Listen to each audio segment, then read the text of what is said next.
안녕하세요. 오늘 저희가 함께 깊이 파고 들어볼 자료는요. 한 AI 대출 플랫폼의 투자자 Q&A 세션입니다. 기술의 미래, 특히 예상치 못한 금융위기가 닥쳤을 때 AI 모델이 어떻게 적응하고 배우는지, 여기에 대한 아주 흥미로운 뒷이야기가 담겨 있거든요. 여러분께서 보내주신 이 자료를 통해서 이 회사가 과거의 큰 실수를 어떻게 결정적인 기술적 돌파구로 바꿨는지, 그리고 앞으로의 경쟁 구도를 얼마나 자신감 있게 보는지 그 핵심을 한번 파헤쳐 보겠습니다. 네, 맞아요. 이게 그냥 단순한 기업의 실적 발표 자료가 아니에요. 이걸 잘 들여다보면요. 신용평가의 미래가 어떻게 될지 살짝 엿볼 수 있는 그런 기회죠. 오늘 대화의 핵심은 아마 두 가지가 될 것 같아요. 첫째, AI 모델이 어떻게 시간이라는 개념을 이해하게 됐는가. 그리고 둘째, 그게 금융시장의 격변기에 어떻게 회사를 구해냈는가. 이 질문들의 답을 찾아가다 보면 기술이 비즈니스의 가장 근본적인 위험을 이렇게 관리하는구나, 이걸 보실 수 있을 거예요. 좋습니다. 그럼 바로 본론으로 들어가 보죠. 모든 이야기의 시작은 2022년의 위기였어요. 자료를 보니까 당시 이 회사 AI 모델 예측이 완전히 빗나갔더라고요. 실제 손실이 모델이 예측한 것보다 무려 50%나 높았다니 이거 대출 플랫폼으로서는 거의 재앙에 가까운 상황 아니었을까요? 대체 뭐가 문제였을까요? 여기서 이제 분리랑 보정이라는 두 가지 핵심 개념을 먼저 짚고 넘어가야 돼요. 분리랑 보정이요. 네, 먼저 분리는 대출자들의 상대적인 위험 순위를 매기는 능력이에요. 간단히 말해서 A가 B보다 더 위험한지, C가 A보다 덜 위험한지 이렇게 줄을 세우는 거죠. 자료에 따르면 2022년 위기 속에서도 이 분리 능력 자체는 모델이 아주 잘 해내고 있었어요. 아, 그래요? 네. 예를 들어서 A 대출자가 B 대출자보다 부실 위험이 2.3배 높다, 이렇게 예측했다면 그 상대적인 비율은 실제로도 거의 정확했다는 거죠. 잠시만요. 그게 좀 헷갈리는데요. 대출자들 위험 순위는 제대로 매겼는데 전체 손실 예측은 틀렸다. 마치 마라톤 경기에서 선수들 개개인의 순위는 다 맞췄는데 팀 전체의 완주 시간은 완전히 잘못 예측한 것 같아요. 어떻게 그게 가능하죠? 와, 바로 그 비유가 정확해요. 문제가 바로 두 번째 개념인 보정에 있었던 거거든요. 아, 보정. 네, 이건 개별 순위가 아니라 전체적인 부실률 수준, 즉 경기가 나빠져서 모든 선수들의 기록이 전반적으로 얼마나 나빠질까, 이걸 예측하는 능력이에요. 2021년부터 시작된 거시경제 상황 악화는 특정 그룹만이 아니라 모든 대출자들을 그냥 예외 없이 더 위험하게 만들었거든요. 아, 모두가 다 위험해진 거군요. 그렇죠. 경기 당일 갑자기 폭우가 쏟아져서 모든 주자들의 기록이 10분씩 늦어진 거랑 똑같아요. 모델이 이 전반적인 환경 변화, 그러니까 시장 전체의 리스크가 높아지는 이 거대한 파도를 예측하지 못한 거예요. 자료를 보면 거의 8분기, 그러니까 2년 내내 소비자 신용 위험이 계속 증가했다고 해요. 모델의 상대평가 능력만으로는 이걸 감당할 수가 없었던 거죠. 아, 이제야 이해가 딱 되네요. 개별 평가는 잘했는데 시대의 흐름을 놓쳤다. 바로 이 지점에서 정말 흥미로운 해결책이 등장하는데 모델에게 시간이라는 개념을 가르쳤다는 부분이에요. 이전까지는 모든 데이터를 그냥 한 바구니에 담고 분석했다면 이제는 완전히 다른 접근을 한 거잖아요. 맞습니다. 그게 바로 이번 기술 혁신의 핵심이에요. 시간을 변수로 활용한다, 이런 접근법인데요. 예전 모델은 말 그대로 시간맹이였어요. 2018년 데이터든 2021년 데이터든 똑같은 비중으로 취급했죠. 근데 이제는 모델이 각각의 데이터에다가 이건 2020년 5월에 일어난 일이야, 저건 2023년 1월 데이터야, 이렇게 시간표를 딱 붙여서 보게 된 거예요. 그리고 이 시간 정보를 다른 모든 변수랑 동적으로 상호작용하도록 허용한 거죠. 그게 구체적으로 어떤 차이를 만들어내는 건가요? 단순히 데이터의 날짜를 추가하는 것 그 이상의 의미가 있는 것 같은데요? 훨씬 큰 차이를 만들죠. 예를 들어서 소득, 직업, 부채 수준, 다른 모든 조건이 완벽하게 똑같은 사람이라도 2020년에 대출을 신청했을 때랑 2024년에 신청했을 때 부실 확률이 2배나 차이 날 수 있다는 걸 모델이 스스로 학습하게 되는 거예요. 시대적 배경 자체가 중요한 변수가 된 거죠. 와. Q&A에 나온 더 구체적인 사례는 진짜 놀라워요. 팬데믹 때 정부가 지급한 경기부양 지원금이 소진된 시점이 있었잖아요. 네네, 기억나요. 그게 개인 재정에 큰 영향을 미쳤죠. 그때 모델이 무슨 신문 기사를 읽고 지원금이 끝났구나, 이렇게 판단한 게 아니에요. 특정 소득계층 사람들 계좌에서 돈이 빠져나가고 그 사람들의 연체율이 미세하게 급증하는 걸 데이터에서 직접 포착한 거예요. 그리고 그 패턴이 통계적으로 유의미해지는 바로 그 순간 모델은 세상에 뭔가 중요한 변화가 생겼다고 판단하고 거의 실시간으로 이 변화를 새로운 대출 심사 기준에 반영해버린 거죠. 와, 그건 진짜 소름 돋는 이야기네요. 모델이 뉴스를 보는 게 아니라 사람들 지갑에서 돈이 빠져나가는 걸 데이터로 직접 보고 세상이 바뀌었다고 판단한다는 거잖아요. 거의 살아있는 유기체처럼 느껴지는데요. 바로 그거예요. 이 기술 덕분에 2022년 1분기에 50%를 훌쩍 넘었던 손실 오차율이 바로 그 분기 안에 22%로 떨어져요. 그리고 불과 3분기 만에 거의 정상 수준으로 돌아올 수 있었던 겁니다. 세상에 3분기만이요? 네, 과거처럼 8분기, 9분기 동안 속수무책으로 당하는 대신에 단 1분기, 길어도 3분기 안에 상황을 파악하고 적응할 수 있는 능력을 갖추게 된 거죠. 그렇다면 이 모든 게 궁극적으로 의미하는 건 뭘까요? 완벽한 예측은 불가능하다. 이걸 인정하고 대신에 훨씬 더 빠르게 반응하는 시스템을 만들었다. 이런 뜻이군요. 맞아요. 목표가 바뀐 거예요. 완벽한 예측이 아니라 주기 정체에 걸쳐서 전반적으로 올바른 성과를 내자는 걸로요. 호황기에 충분히 벌어서 불황기에 손실을 막을 수 있는 그런 완충 장치를 마련하는 거죠. 자료에서도 말하잖아요. 9%의 기대 수익률이 7%로 떨어지는 건 아쉬운 일이지만 마이너스로 떨어지는 재앙과는 차원이 다른 이야기라고요.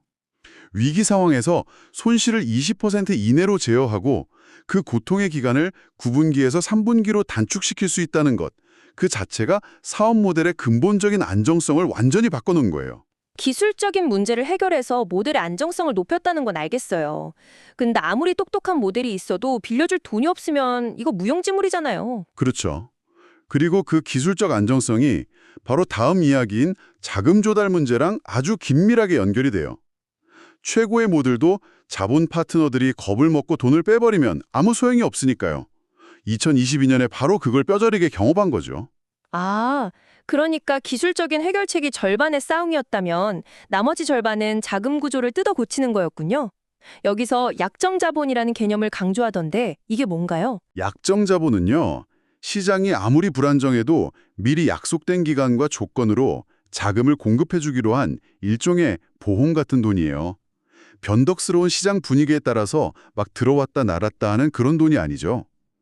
이 회사가 몇 년 전만 해도 이 약정 자본 비율이 0%였는데 2022년의 교훈 이후에 이걸 60% 이상으로 확 끌어올렸다고 해요. 60%면 굉장히 높은 수치네요. 그럼 아예 100%로 만들면 더 안전하고 좋지 않나요? 좋은 질문이에요. Q&A에서도 그 이야기가 나왔어요. 근데 100%를 원하진 않는다고 해요. 아, 왜요? 왜냐하면 시장 상황이 좋을 때는 더 좋은 조건으로 자금을 조달할 수 있는 유연성이 필요한데 100% 약정 자본은 그런 유연성을 막아버리니까요. 일종의 전략적인 균형 잡기인 거죠. 핵심 목표는 다음 위기가 왔을 때 자본의 절반 이상, well north of half는 절대 흔들리지 않게 만든다. 이거예요. 2022년에 겪었던 자본 이탈 사태를 다시는 겪지 않겠다는 아주 강력한 의지가 보이는 대목이죠. 단순히 방어만 하는 게 아니라 사업 확장 계획도 굉장히 공격적이더라고요.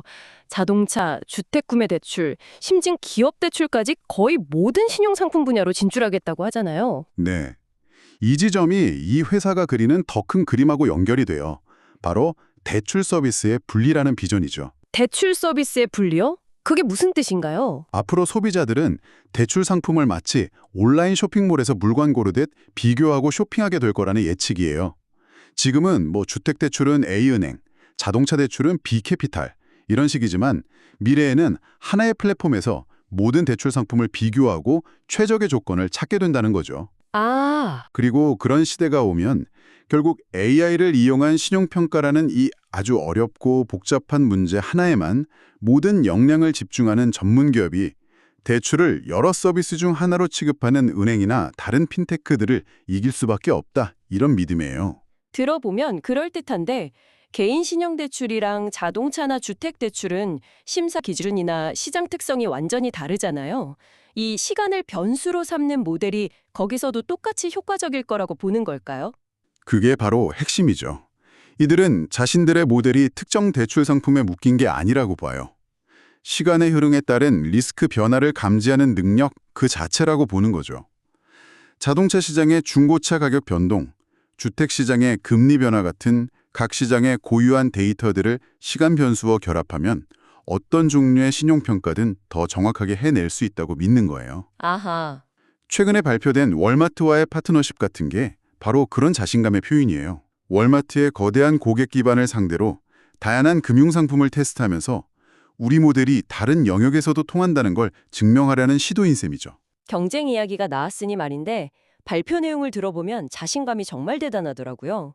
스스로를 독보적인 존재, 캐테고리 오브 원이라고 칠하면서 우리는 우리 자신과 경쟁하고 있다고까지 말하던데요. 이건 좀 오만한 표현 아닌가요? 기술이란 건 결국 따라잡히기 마련인데 경쟁사들이 조용히 비슷한 걸 개발하고 있을 가능성은 정말 없다고 보는 걸까요? 저도 그 표현을 보고 좀 놀랐어요. 근데 그들의 자신감에는 몇 가지 근거가 있습니다. 이들이 말하는 경쟁 우위, 그러니까 해자, 못은 크게 두 가지로 볼 수 있어요. 첫째는 인재풀이에요. 인재요? 네, 자료에서도 언급하듯이 이런 수준의 AI 연구 개발을 할 수 있는 인재는 전 세계적으로 정말 극소수라는 거예요. 서로 박사 과정을 같이 했거나 학회에서 늘 보는 사이일 정도로 커뮤니티가 좁아서 만약 경쟁사가 조용히 엄청난 R&D 팀을 꾸리고 있다면 소문이 안 날 수가 없다는 거죠. 기술 이전에 그 기술을 만들 사람을 구하는 것 자체가 거대한 진입장벽이라는 주장이에요. 하긴 최고의 인재들은 서로 다 아는 사이일 테니 일리가 있네요. 두 번째 해자는 뭔가요? 두 번째는 거대 은행들의 관성이에요. 변화의 속도가 극도로 느리다는 거죠. 발표 중에 아주 인상적인 일화가 하나 나와요. 몇 년 전 한 초대형 은행의 최고 위험 관리자를 만난 자리에서 이렇게 물었대요. 귀사는 신용이 필요한 미국인의 10%에게만 서비스를 제공하고 있다는 걸 아십니까? 그러자 그 CRO가 태연하게 이렇게 답했다는 거예요. 네, 압니다. 그리고 그들이 바로 우리가 서비스하고 싶은 전부입니다. 와, 그건 정말 시사하는 바가 크네요. 은행들이 의도적으로 거대한 시장을 그냥 외면하고 있다는 뜻이니까요. 왜 그러는 거죠? 규제 때문인가요? 아니면 그냥 위험을 지기 싫어서인가요? 둘 다겠죠. 거대 은행들은 수십 년 된 레거시 시스템 위에서 운영되고 복잡한 규제에 묶여 있어요. 새로운 기술을 도입하는 건 엄청난 비용과 위험이 따르죠. 그러니 그냥 가장 안전하고 예측 가능한 상위 10%의 고객들만 상대하는 게 훨씬 마음 편한 거예요. 생각해보면 놀라운 일이죠. 은행이라는 거대한 산업이 시장의 90%를 의도적으로 서비스하지 않을 고객으로 분류하고 있다는 거니까요. 아, 바로 그 지점에 이 플랫폼 같은 핀테크 혁신의 모든 기회가 숨어 있는 거예요. 그러니까 은행들이 벌인 90%의 시장을 이 플랫폼이 파고든다는 거군요. 정확해요. 이 90%의 사람들은 A은행에 가면 거절당할지 B은행에 가면 승인받을지 알 수가 없어요. 이 플랫폼은 그런 사람들의 수요를 한데 모아서 가장 적합한 대출자와 가장 적합한 금융기관을 연결해주는 중개자 역할을 하는 거죠. 은행들은 혁신적인 AI 기술 도입에 보수적일 수밖에 없고 이런 기술이 업계 전반에 퍼지기까지는 아주 오랜 시간이 걸릴 거예요. 이들은 바로 그 시간 동안 자신들이 시장을 완전히 장악하겠다는 전략을 가지고 있는 거고요. 자, 오늘 이야기를 정리해 볼 시간이네요. 핵심 기술의 실패라는 큰 위기를 겪은 한 기업이 오히려 그걸 계기로 AI에게 시간의 흐름을 이해시키는 법을 가르쳐서 한 단계 도약하는 과정을 살펴봤어요. 그리고 더 강해진 기술력을 바탕으로 안정적인 자금 구조를 만들고 개인 신용을 넘어서 주택, 자동차, 심지어 기업 대출까지 모든 신용시장을 아우르는 거대한 플랫폼이 되겠다는 야심찬 계획도 확인했고요. 맞아요. 이 모든 논의는 결국 여러분께 하나의 중요한 질문을 던지는 것 같아요.